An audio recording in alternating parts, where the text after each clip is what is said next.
食事はどうしてるんですか、普段。食事はだから競馬場の前やローケいうあ、スーパーですか。スーパーあとで炊き出しは行かれないんですか。食べたのも行くよ。あ、行きますか。まあ、じゃあ一応お金があるうちはとりあえず自分でスーパー借りて、そうですね。で、足んない時にはもう炊き出しに行くって感じですか。今今回お金も食べさせていいけどよく一緒に行くから。あ、そうかける人。今通ったぞ。あ、はい。あの人もそこはい。川があるわ。はい。あのとこにテントを張って。あ、そうですか。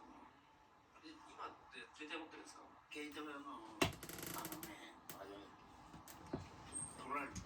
取られちゃったんですか。盗まれたんですか。昨日もこの中へ時計置いとったら時計まで持っていちゃう。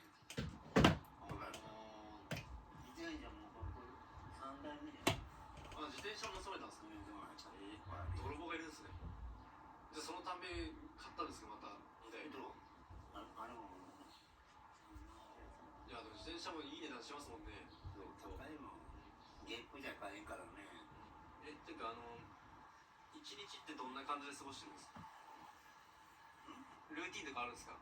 一日それは仕事があるから仕事行くから。週にはい。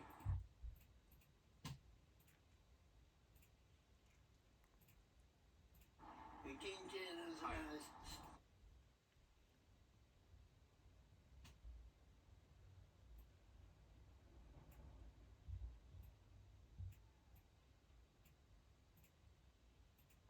一日それは